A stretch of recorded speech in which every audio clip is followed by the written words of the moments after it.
Yo. Yo, chilling. Yeah. Here we are at Lost and Found, home of the best old fashions in Saigon. And I'm here with my friend Vu Minh Tu, chilling. Oh, we should, yeah, Here, cheers. you can do this. Clink. Yeah. Oh. One for the bar. All right. Ew. Oh, yeah. Oh, Yeah. that's good. It's nice. It's Shout out to Tyler. Shout out to Tyler from Lost and Found. He's nice enough to let us use this space. My guest here is my friend Vu Minh Tu. What's up, yo? Hello. Hey. How you doing? Hi, I'm good. Shall I look into this or this? Look into this, my face. Don't look in the Okay, camera. I'm so sorry. It's just like, okay. It's distracting, My isn't it? eyes is over here, right? Yeah. Okay. Yeah, my eyes. Okay. This And they're is up. weird. They're up here too. Have we ever talked like eye to eyes? Do we ever No, talk eye to no, eye? I don't think so. I make eye contact a lot so I'm usually looking at the side of your face. You know, while Okay. you're staring I'm off just into gonna space look and contemplating. in that. That's very weird for me to have eye to eye Okay. conversation. Yeah, I'm alright. gonna look into that nothingness over there. Okay. Yeah. I'm gonna look at that painting. Okay. It looks like a bunch of. Why does it look like a bunch of cocaine to me? It just looks like a bunch of cocaine lines and razor you know blades. what? Because like when you hold a mic and you look eye to eye, it's Look at just me. like, Joe, look at let's me. do the duo, like do some duet. Like that's I'm what you were gonna thinking? sing a nice song. I had the time of my life. This is the only time you do Yeah. that. Yeah. So here we are, man, in these harrowing times, these strange times. Mm-hmm. What's happening? We're kicking it in First of lockdown. all, what day is this? Like, what's the date? Today's- 16 June. Yeah. Yeah, 2021. Yeah, man, it's the lockdown has happened for 2 weeks. It's been more than that, hasn't it? Yeah. Oh, no. It's been a lockdown for like, For 2 weeks. yeah, But the fear has been around for more than 1 month. right. Yeah. Well, yeah, I mean, so just some background. We're in Saigon, Vietnam, Ho Chi Minh City, Vietnam. And yeah, we're on a lockdown. It's not really a lockdown. It's more like social distancing. Mm-hmm. And I mean, obviously we're here. We're not here illegally. It's like, don't gather. We're not doing anything You illegal. fucking blow my face because some people know me. I use your government name too. Uh-huh. Yeah. So yeah, we're locked down for like 2 weeks. Mm-hmm. We've been dealing with this shit since February of last year, Yeah, February of last year. right? And then you have a nice break where everyone can go out and then do shit. And then we're back again Yeah. now in our own house. But we were living it like the rest of the world. Like we had a couple of months of lockdown, like 7 weeks last year. Only And 7 weeks? Somebody, I mean, it felt like it was 2 months, but somebody I know that is like, you know, 7 weeks is almost 2 months. Yeah. It's, You know? it's almost 2 months. Yeah. And then things Yeah. started opening up again. And then last year, We were laughing at the whole world. It was like, Yeah, we you were guys chilling. are lousy. And then now, oh, well, I guess it's, we have a saying in Vietnam, like, you know, like you laugh at someone today, and then tomorrow is their turn to laugh Sure, at you. So yeah. fair enough, right? Yeah. he who laughs last laughs last. That is one of the, I don't know who made that up, but he who laughs last laughs last. Like the person who's laughing at the other people, that's the last time they're gonna laugh, basically. Oh, right? okay, shit, Yeah, grammar. yeah. Okay. Yeah, That one doesn't make sense to me. It's just like, It's a riddle. Yeah, I think they said that to Batman. Yeah, it's also like, you know, that Edgar Allan Poe, that writer, he had the story called The Mask of the Red Death.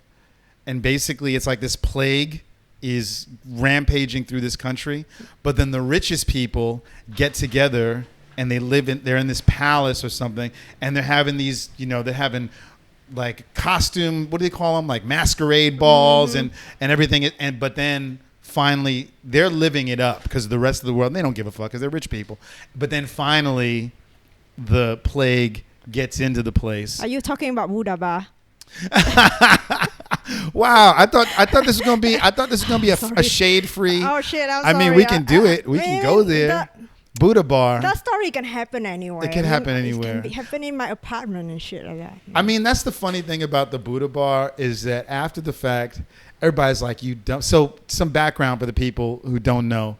Buddha Bar is a bar in Ho Chi Minh City in Saigon that on St. Patrick's Day last year, when it was like things were just about, it was like the last day, or no, they had just said that bars should close, and they were like, let's have one more, and they had a big St. Patty's Day thing, and that was one of the first cases, and then a bunch of people or a few people had COVID-19. Yeah, that was unfortunate though. Yeah, I mean, on the record, that was an unfortunate event. You know, I was really surprised.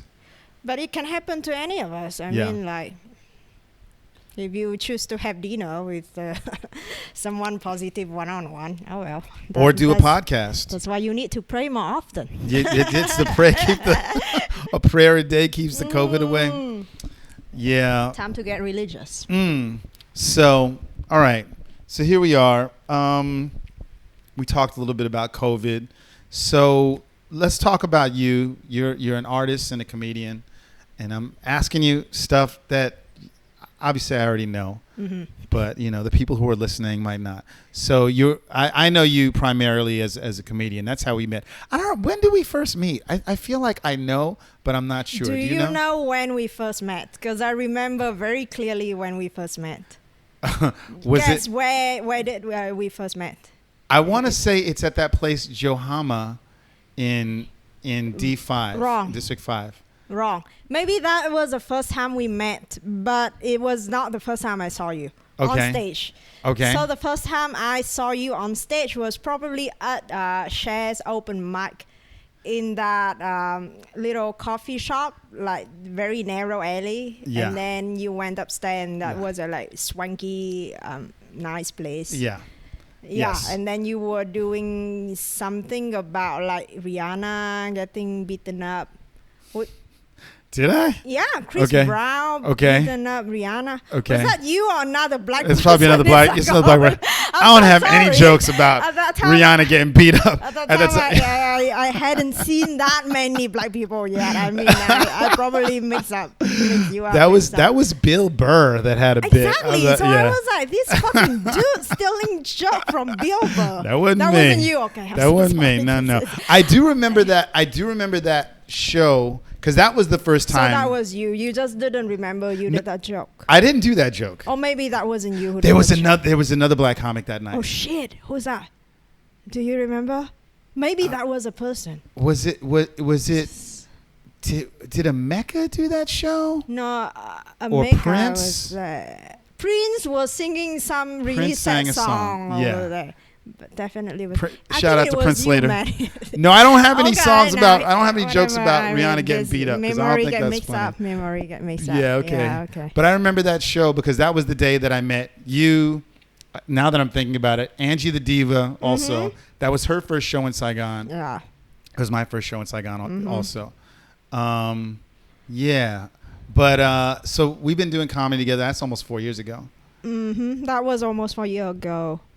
That was, I think, about like October or something, right? Yeah. 4 years ago. Yeah, oh, I had just moved to Saigon like a few months before. And how long have you been in Saigon?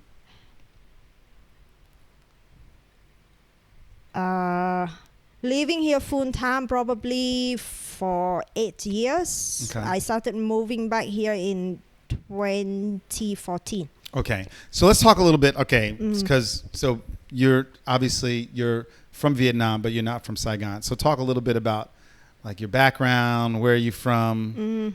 So you were born in Hanoi. I was born and grew up in Hanoi. And then I lived there until I was 16. Then I moved to Singapore for my for my high school and my pre-university education. And then after that, I moved to Malaysia for another 4 years for my university, and then worked there for like 1 year and a half or whatever. I the timeline mixed up. But anyway, then after that, I moved back to Saigon, and I have been living here since then. So, Okay. Yeah. That's Okay. So so for people who aren't familiar with Vietnamese schooling, is that unusual for someone to go to school in so many different places? Somebody from Vietnam to go to school in other countries? Is that unique? In my generation, it's not that it wasn't that common as it is now. I mean, unless your family was very well off to afford on the schooling overseas, or you were just lucky to get some sort of like sponsorship or scholarship. So I was just lucky to be chosen for a program.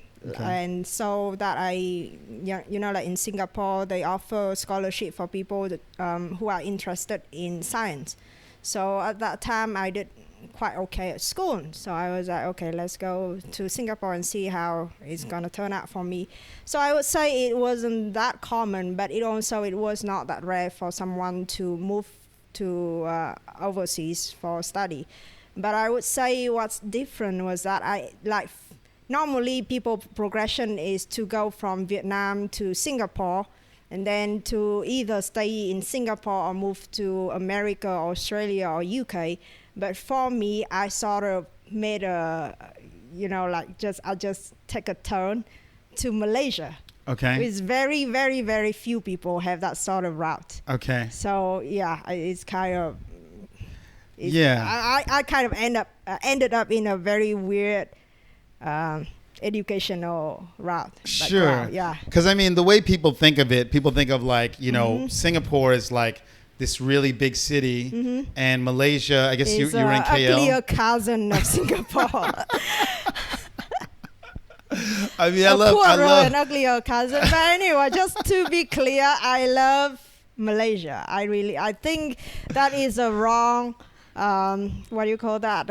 Classification of Malaysia. Okay. It's just a funny way, like it's sort of like put yourself down so that it's funny. Like it's self-deprecation. Self-deprecation. Yeah. I mean, I've spent a little bit of time in KL. I tried to do comedy there once, but I don't know if I told you that story, but. With Juliana Hang. Shout out to Juliana Hang. Yeah. Ended up doing comedy on the street, but that's a whole other thing. So let's talk about before that. What was your childhood like in Hanoi? My childhood in Hanoi. So to tell you, this is quite funny because I grew up thinking that I was normal. Right, as we usually do for a little while at least. And I really enjoyed my childhood. Like I think I had a very happy childhood. Okay. And because of how Hanoi is laid out, like in Hanoi at that time, people are depending on your occupation. And then especially if your family work for government, then they would be given an apartment in an area that, like all the people live there would work for the same company or the same department and such. So I grew up being happy. And then I thought because everyone around me is like me, so that must be that I'm having a normal childhood, right? Okay. So my childhood is, I would say, is normal in a sense that I was very lucky to have very caring parents. I mean, they try as best as they could. But anyway, I was well fed. I got, like my parents put me through school and all that stuff. So I was very well taken care of. So I grew up thinking that, okay, I'm normal. Okay. But then up until after secondary school, on the last day of secondary school when we exchanged a yearbook, and then people are supposed to write like how they think about you in your yearbook, right? Yeah. And what I got back the most was like, oh, you're very weird. Like you have this, like you can do all these weird shits that no one care about, but that's what it make you so special. And we're like, what the fuck, you guys? I try to blend in with you guys so hard, and this is what I get like at the end of 4 years. Like, why didn't you tell me earlier? Like, only on that day I found out that okay, I was not like very normal in that sense. And you're thinking, I was trying to fit in. Yeah. Right? Yeah. But meanwhile, that wasn't even. Yeah, like despite all my effort to fit in, somehow people could just tell that I am not normal. Okay. Yeah. So that brings us, I guess, kind of. I want to talk about the theme a little bit. So it's the name of this podcast is The Outsiders, right? So I'm inviting people to do it that I consider to be whatever my idea is of an outsider. So what is that? What is an outsider? When you hear that, what does that mean to you? For outsider, for me, I think everyone at some point in their life will feel like they are the outsider from some group, from something, just because they haven't feel that connected to that group or belong to that group yet. Like your sense of belonging is not very fixed. So sometimes you feel like you don't belong anywhere. But still other people can say like, no, you're one of us and such. But like inside you feel like, it's not like you don't feel like you're accepted. It's more like for me personally, when you say outsider, it's people who are interested in so many things that they don't want to be associated or like chain or be limited in just one thing. Okay. So, but then it's also very impossible to be in everything. So the only choice is to be the kind of outsider. Okay. Yeah. But for me, it's like that. So yeah, then like outsider, they would have to accept the reality that come with that, like with how they operate. Like maybe that means that sometimes they don't get invited for something that only exclusive to people who are considered as an insider. But that's okay. It's just part of the equation. Okay. Yeah. So when is the first time that you felt like you were talking about that in secondary school when you got your yearbook?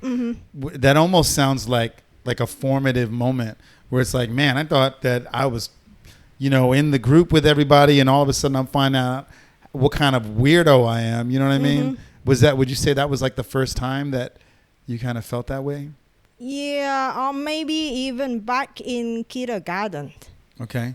Where I don't, that's the thing, like I feel like I'm the outsider, but I don't think that other people know that I am the outsider. That's the thing, right? Okay. Yeah, so I thought I blend in well, but like since kindergarten, I already feel like, oh, I'm different from these people, but if I act like these people, they wouldn't know that.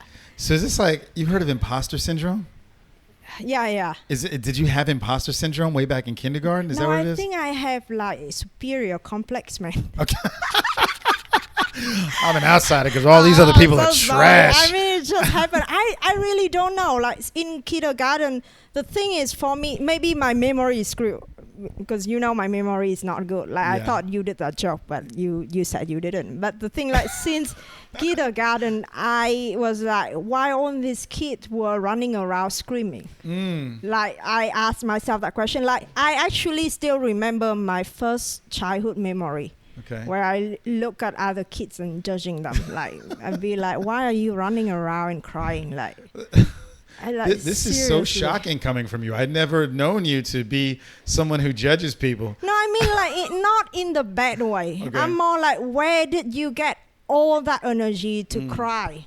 Yeah, because I just feel, I'm not like, it's not tired, but it's more like, I don't think I can live very long, so I'm just going to preserve this energy. Yeah, I can relate to that. Yeah. Like I remember times being a kid and just like say recess, which is like when you're in kindergarten and everybody gets a chance to go outside and play because you've been in a classroom for like a few hours and then you just get to go out and just be a maniac. And just kids would be like, ah! And I'd just be like, man, that is... Yeah, it was very overwhelming. Yeah. It's very overwhelming. Yeah. So for me, it's very energy costing. Yeah. So I like since 4 years old, I already like didn't like run around and scream a lot. Yeah. I spend a lot of time to tell stories to my friend, like make up stories, and I also like because I didn't run around and scream, so I only could like stay home and learn how to read. So like I read a lot of story, and then the next day I go to school, and then I tell the story that I read the day before to other people. Right. Wow. Yeah.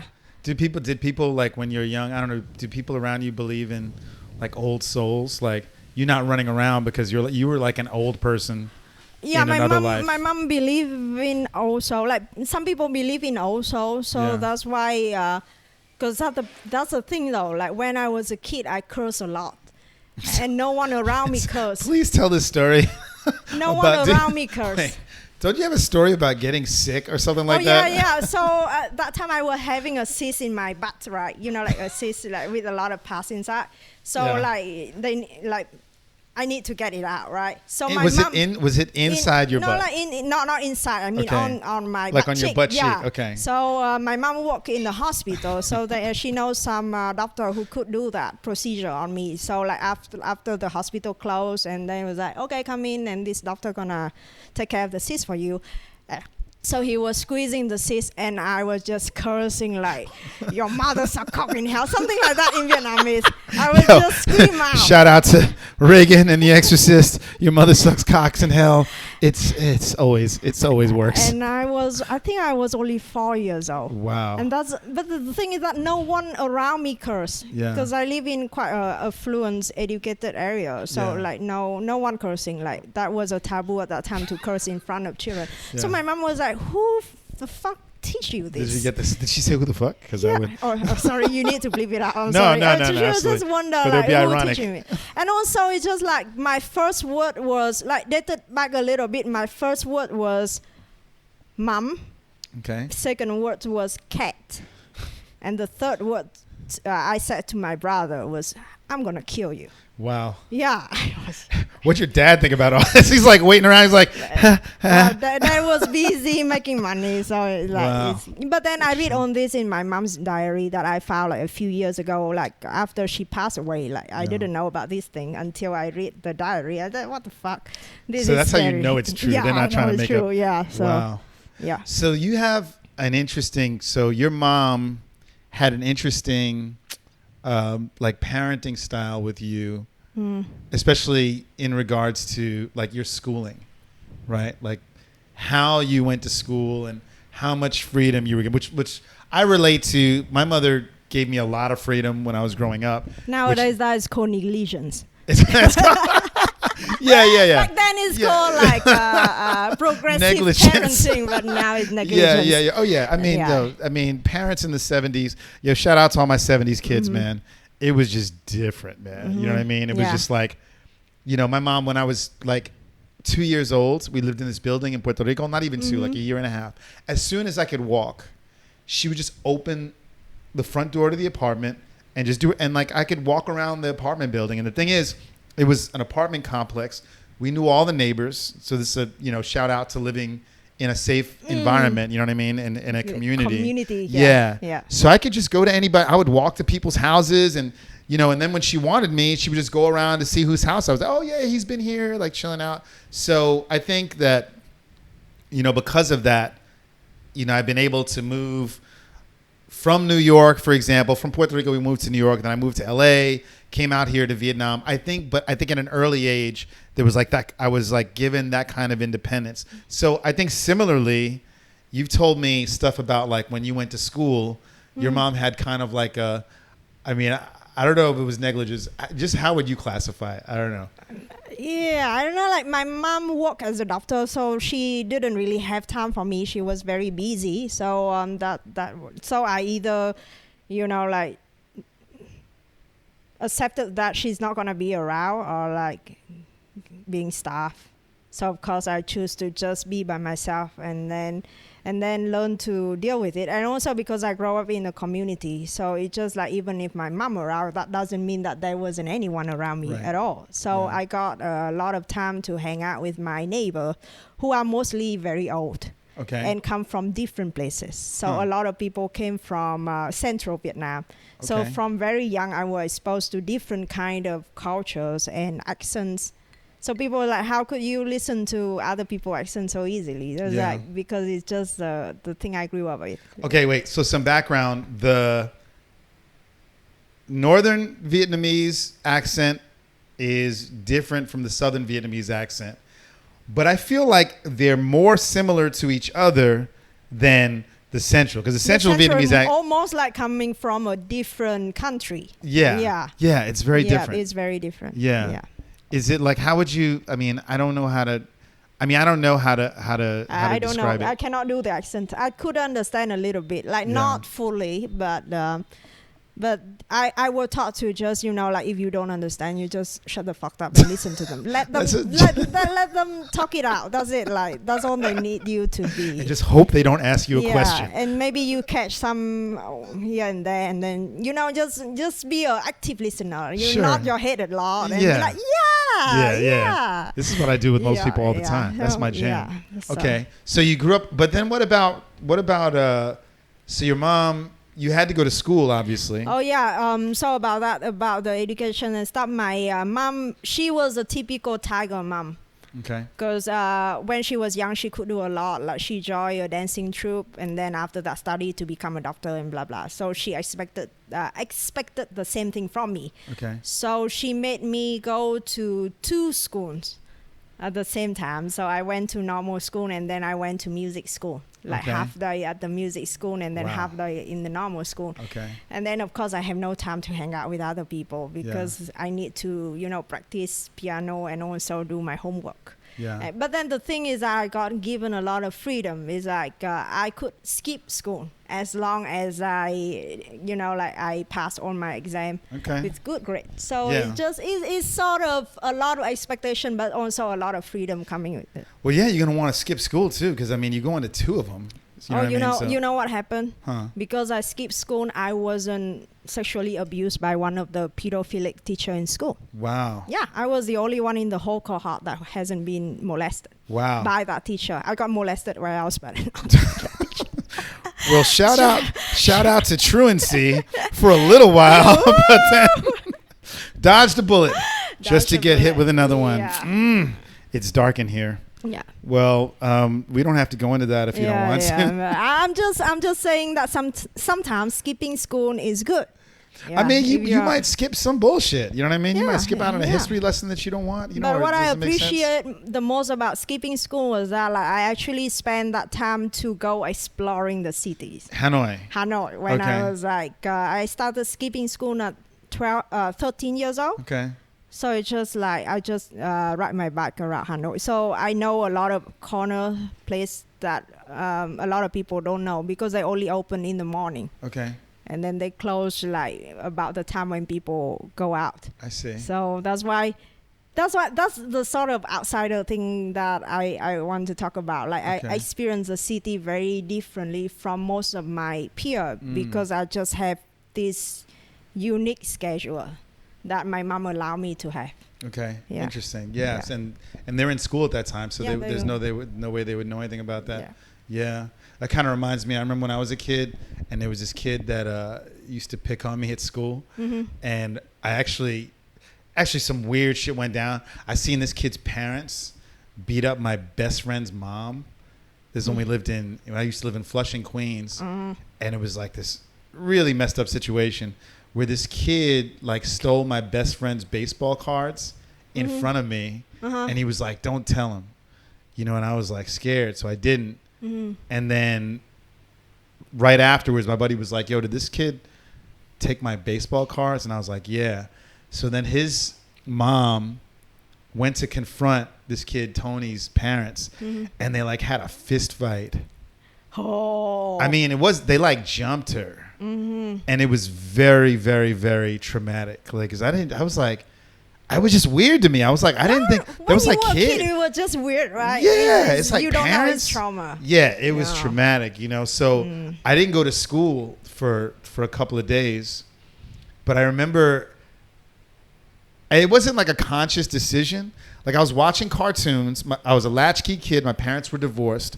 My mom left to go to work, and it was my job to like get my clothes on and take myself to school. So then one day I'm sitting there, I'm watching cartoons, whatever, eating my cereal. And this cartoon Star Blazers was on, which is like this Japanese cartoon about like these people on a ship in space, whatever. And I'm watching it, and I had to go to school. I'm like, I'm gonna be late for school, but I'm like, man, I want to watch the end of this episode. So then I just watched it, and I was like, oh, I wonder what else is on. I was like, my mother's going, I could just like not go to school. I realized, So I just stayed home. But then I found out like pretty soon that like the programming changes like very quickly around 9 o'clock. It stops being cartoons to like adult shows, you know what I mean? And then I was like tremendously bored and stuff, you know? Yeah. But I did get a piece of advice. I was watching this talk show. And it was like a very boring talk show, but they're the oldest man in New York. He was like 107 years old at the time. Oldest man in New York at the time. Oldest. He was on the show Bill Boggs. I'll never forget. I was like maybe 9 years old watching this. And they asked him what the secret to longevity was. And he's like, never argue with a woman. Oh, really? That's Interesting. Yeah. Because recently I saw an interview like they did in the what old people, old folk home. Okay. And then they asked the 92 years old lady, like, what's your secret to longevity? And then she said, like, don't get married. Yeah. So I was like, okay, I'm on my track. But it seems like women always end up living longer. Like when you see like couples. No, I think everyone would end up living longer if they know how to be themselves. Because sometimes when you get married, you lose yourself. Sure. I feel like, so I'm not married, so I don't know yet. But this is what I observe. So if you know how to be yourself in a marriage, so I think it's still, I mean, it's even better. Do you think that's part of, so we're talking about the outsiders thing. Yes, that's part of it. Because I kind of feel like now that we're talking about it, like anybody that's themselves 100% is going to be different. You know what I mean? Like there's like all kinds of ways. This is like this Jungian thing. You know that guy Carl Jung? He has this thing. It's like an allegory about pebbles on a beach. All right. So there's all these pebbles on a beach. You can see them, right? Yeah. And then so if you wanted to weigh them to find out the average weight of a pebble. So there's all these different weights, right? But if you want to find the average, you have to weigh all of them. Right? Count how much the total is, and then divide it by the number of pebbles, right? That's how you find out the average, right? So you could find out that the average weight of a pebble is like 4.5 ounces, right? Okay, that's the average weight. But it would be impossible or nearly impossible to find one pebble that was exactly 4.5 ounces. Right? Because everyone is going to be a little bit, you know what I mean? Deviate a little bit from the average. Right. Yeah, exactly. But I think like if like, how to say, do you find you're being yourself all the time? I don't think I am being myself all the time. Absolutely not at all. Like, absolutely not. Actually, most of the time, I'm not myself. Yeah. It's only at night when I reflect. Only at that moment, I'll be like, oh, nice. Nice acting, man. Nice acting as someone else the whole day. Good job. Yeah. Yeah, no. You have to, I mean, I am a part of myself, but holding your tongue is not being yourself, isn't it? Who's yourself? Like, how do you know it's yourself? All right, put it this way. Somebody says something, and you know what they're saying is like either bullshit or they're being full of themselves or something, right? Or maybe they're just talking too much, right? Now, to be yourself, I would think to a degree would be like to express that.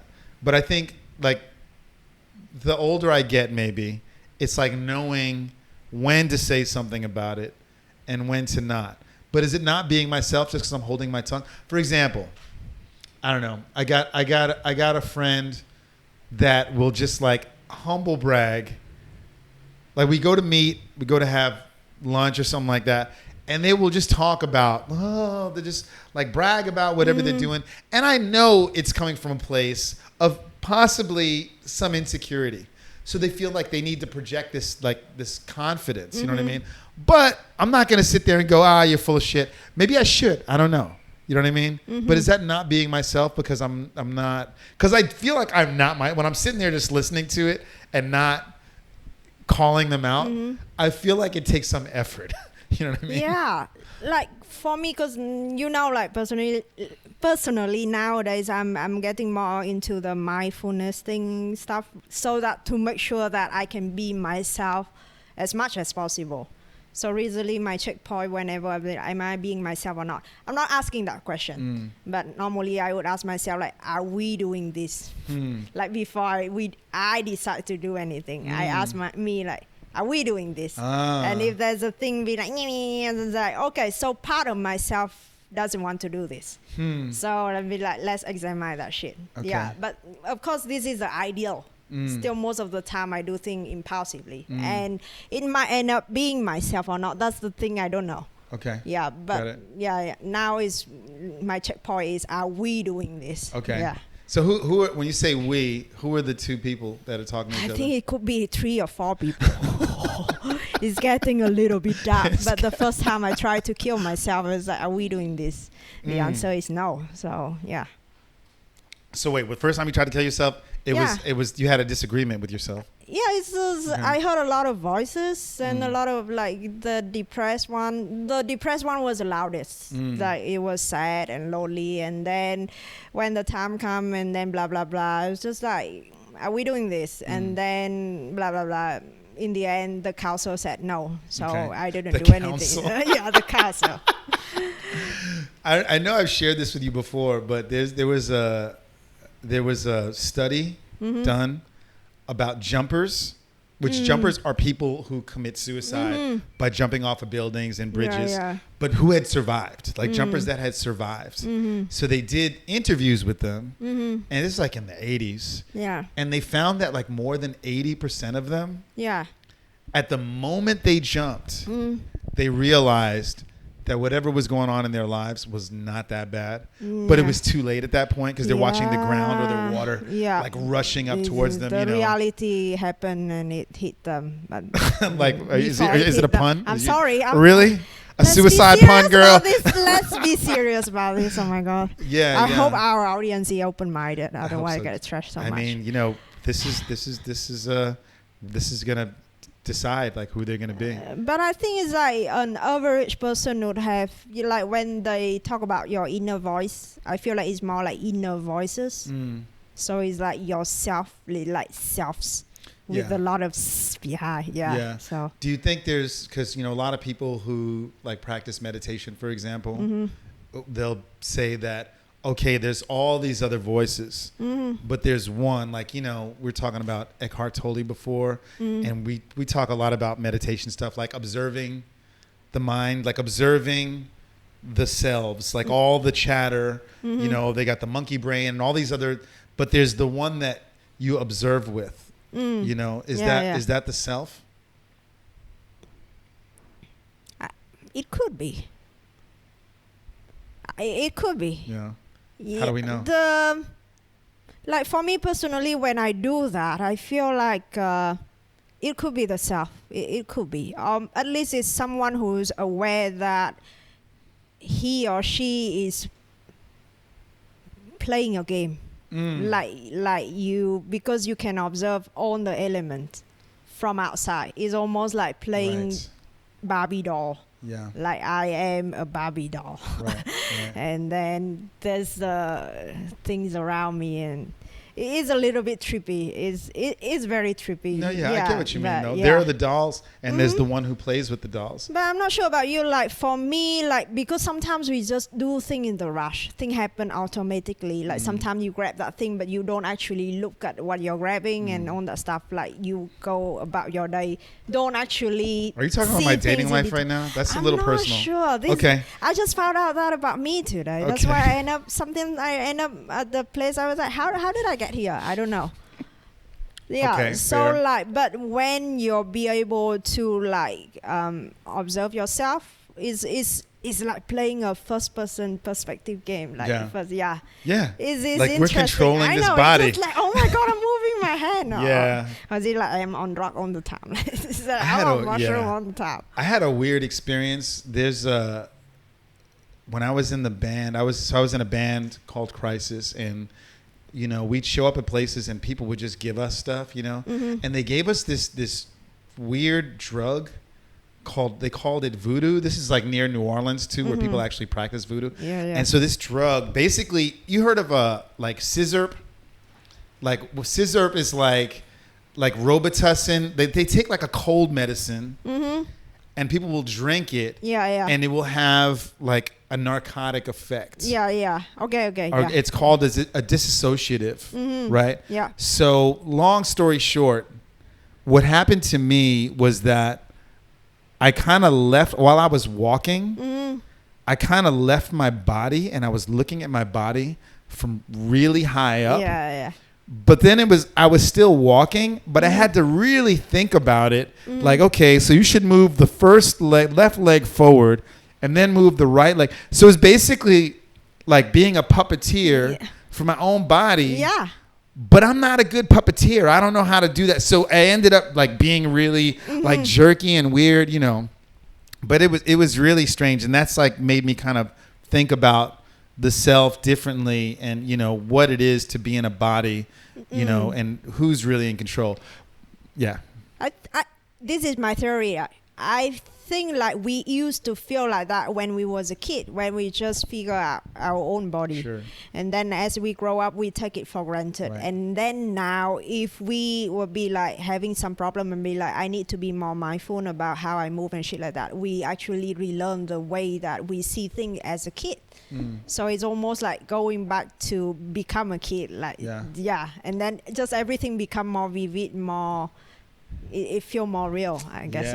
And then you realize, because you know what, kids are on drug all the time. They're all the time. Kids are on drug Absolutely. all the time. Yeah. I mean that's something I had a joke about. I didn't have a Rihanna joke, but I had a joke about coming into a classroom of a bunch of 5-year-olds, and it's like the same as like going to a rave, and like, you know, the kids without teeth, and So speaking of the self, when you're doing comedy, you have a particular kind of comedy style. I feel, you know, it's something that I've always felt about you, which I kind of relate to, which is very confrontational, you know. Like I would always say, you know, if you're going to see my show, it's possible not everybody's going to have a good time, right? Somebody might get their feelings hurt, right? And I remember a particular incident with, not really an incident, but a particular joke that you did in a particular place. We were in Hue. So we did a show in Hue, right, with Keela Rose. Yeah. And I don't know if you remember this situation. I think we talked about it a couple times since it happens. But Yeah. You go. So you have a joke. I haven't seen you do it in a long time. And it's basically about this kind of couple that you often see in Vietnam, where it's like the woman speaks hardly any English. The guy speaks, it's a Western guy, speaks hardly any Vietnamese.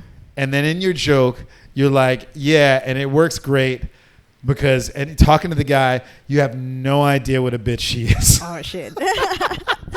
Or vice versa. But I only know Vietnamese women. Only nice people have to say I'm a nice person before. But you told this joke. I mean, if you don't know this dynamic, then it probably sounds really mean. But it got a really great laugh because, I mean, it's just a dynamic that people are familiar with. And I remember there was a particular couple that was there. And I don't remember if it was like a crowd work thing. I don't think that you were trying to single them out. No. But I think that they felt like if it was crowd work, you would have wrecked their night. I think I wasn't aware of them. That's why I did that joke. I wasn't aware of anything. I was just like, I didn't mean that to single them out. Like, that happens. It was just It's friendly fire. Yeah, but just to be clear, it just it could happen the other way around. So anyway, of course. Yeah. So, I'm sure it mostly happens the other way around. You know what I mean? Yeah. Just to be clear, I like white people. I'm sincerely. Well, you were. I mean, in that joke, like you were saying everyone. that the girl was the. But that's the nice thing, person. though. That's kind of funny because, you know, like from the most Westerners' perspective, not to say most, the stereotypic type is that like Asian woman, Vietnamese woman, don't know anything, clueless, very submissive. But I grew up being a Vietnamese woman, observing other Vietnamese women, be like, these people know nothing. They have no you idea. know, like maybe outside they act like so, but inside, right, the Vietnamese woman, most of them know how to control the household.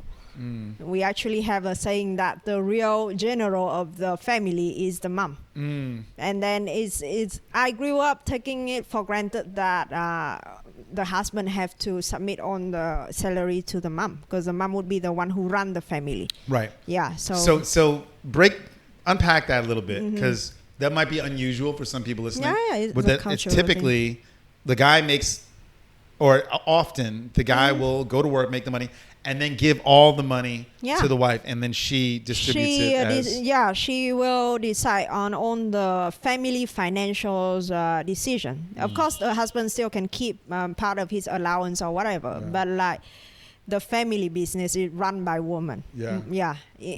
Ideal situation, which happen quite common also. Okay, so just take it back a little bit. When you're doing this stuff, how much, when you're on stage, how much of yourself is that you? You know what I mean? Or is that like your true? Because a lot of people say that, like, when I'm on stage, that's when I can really be myself, which I agree with to varying degrees. I feel, but how do you feel?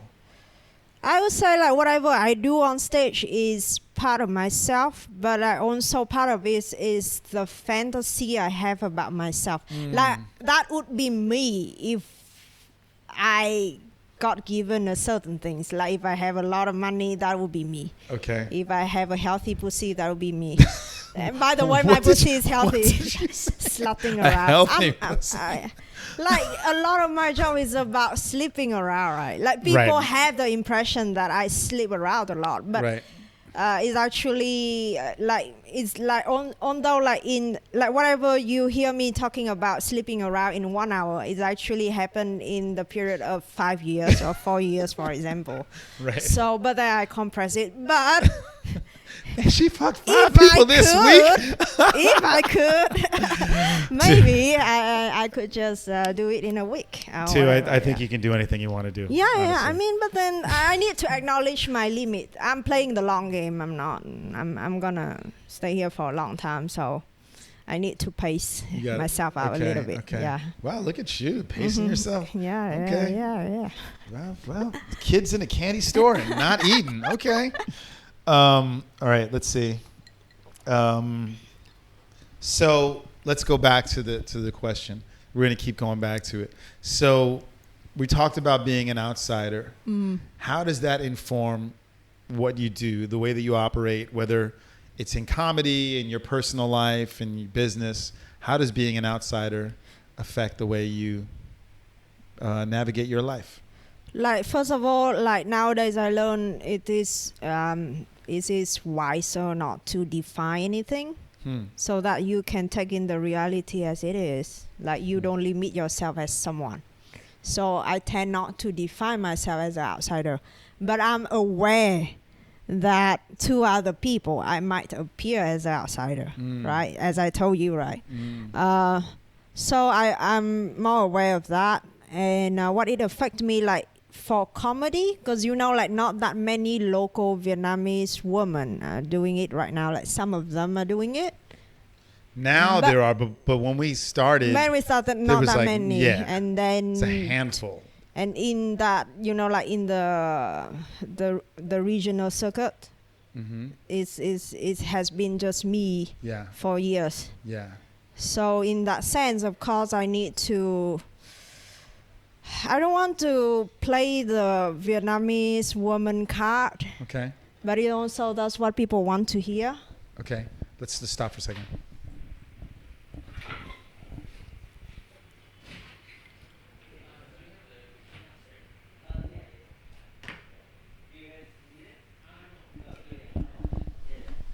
I want to go. Okay. But that's also what people want to hear. So, how do I say? I try to entertain people by appearing as the outsider. Like, hey, this is something new. Okay. But also through that difference, that uniqueness of my identity. So I just want, in the end of the day, like throughout all my job, like despite my outsider perspective, I just hope people can relate to that. Like maybe at least like at some like minute detail even. Yeah. You know what I mean? So that people be like, oh, she's like this only Vietnamese woman around here, but also she's not different from us. Yeah. Because I don't want to be really different. Yeah. Yeah, to be single out or anything. Right. I just want people to realize that even though we are operating as different individuals, but we are pretty much the same. And if there's any difference, it's just because I have to act my role. But like deep down inside, we're the same. We not much different. That's awesome. Yeah. So that's it. I know that you do that because there are like some like particular people, you know, that do not share even nearly the same identity as you. You know, I'm thinking about one particular person. Shout out to Sam, that he just loves your comedy. Yeah. You know, Sammy, the English Sammy with. Yeah. He's like, you haven't done comedy in like months. And almost every time I see him, he like talks about you. And he's like a white guy from the UK, and not a comedian, but there's something that you do. There's something about the way that you lock on to a truth that is undeniable, you know, no matter what your identity is. You know, it's not. That's kind of funny because like whenever I talk to a Vietnamese woman, right, then we always have this stereotype about Vietnamese woman, even among Vietnamese women ourselves. But like whenever you get to know a person, they always have this very hidden corner that doesn't align with their identity at all. That's very weird. It's almost like mind-blowing. It's like a hidden identity. It's like, what is this person doing here? Sometimes it could be like this wild masculinity inside a woman. Yeah. Inside a very shy-looking person. Yeah, I guess because if you're supposed to be something, and you have to, like at least on the surface, conform to that thing, then you have to have a secret self. Because where else is the real self going to go? I mean, it's really difficult to 100% immerse yourself in something that you're supposed to be. Yeah, but that's the fun of comedy because through that we find out about all this hidden thing. Yeah. Like you talk about all this secret thing about yourself and then people are like, I don't know that about you. Right. And then that's why I think that's part of the fun from. Yeah, and then sometimes they go, I have the same thing. Yeah. You know? Yeah. That's dope. So, this has gone a lot of places. So what's next for you? What's happening? What are you going to do? What are you doing these days? Well, I have a job. Congratulations to me. Yeah, but this is not that, probably doesn't sound that amazing to any of the audience, but that's like flabbergasting to anybody who knows you. Congratulations. No, I mean, I am very satisfied with my job, so I would like to spend most of my time doing good job on my job. Yeah. But also at the same time, I want to get back to comedy because I feel like I start having this new source of energy coming from my my workplace, also coming from my interaction with people. Because before this, I spend time mostly among expat community. Because again, I feel like an outsider from other Vietnamese, given that I have been staying overseas for quite a long time. Yeah. So when I get back here, I spend most of my time around expat community. I'm so sorry. I'm sorry too, but and then it's funny because it's like, as my brother said to me, it's just like I'm not local enough to be around local, and also not foreigner enough to be around expat. I understand that struggle. Yeah, I understand that deeply. So no complaint, because that gives me this unique space. That's where most of my comedy come from. Yeah. So of course that I have experiment with spending most time with expat. Now I'm just now I have a chance to spend more time with the Vietnamese people, because this is the first job I work with Vietnamese people. So now I have a new source of material and stuff. Energy. I haven't written any material yet. I'm so glad to be hanging out here, because now finally is a new well of material. I'm going to write jokes about these motherfuckers. Yeah, and it's going to be hilarious. This is something new. Like, what's next? Yeah. Be careful hanging out with comics. You can end up in a joke very easily. But man, it's just like when I hang out at my workplace, I end up being the least funny person. Okay. It turned out like so many people are funny, like hilarious in real life. That's amazing. They just cannot perform it. Right. The only difference between me and a normal person is I can perform it. Yeah. That's it. Wow. Like, maybe I'm not as funny. But you got to tell this story. Yeah, man. I got to tell the story. Like, they give me so much material. People are like, oh my God, if this get on stage, it's going to be so hilarious. That's cool. And I'd be like, yeah, do that. I can't wait to hear it. Yeah, I love that. I'm happy that because, like nothing, like when the original lockdown happened, and my first thought was like, I'm going to write all these new jokes. I have all this time to myself. I'm going to sit down and write a bunch of jokes. You can't do that shit. That doesn't work. Yeah. Jokes don't come from solitude or isolation. No. It has to come from somewhere. Yeah. There has to be like some kind of interaction. So, so I'm happy for you that you have that, and I can't wait to hear what you do next. Yeah. So, I don't know. Do you want to plug anything or no? Like,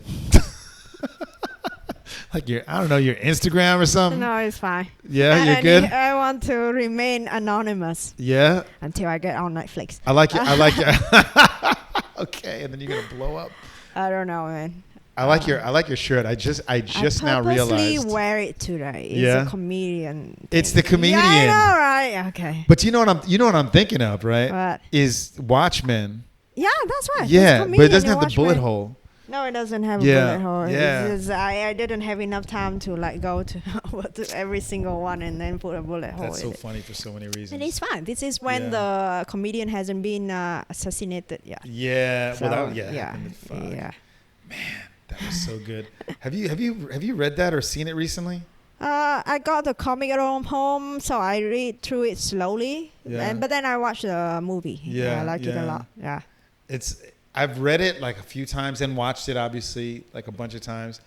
But when I first saw it, I wasn't a stand-up comic.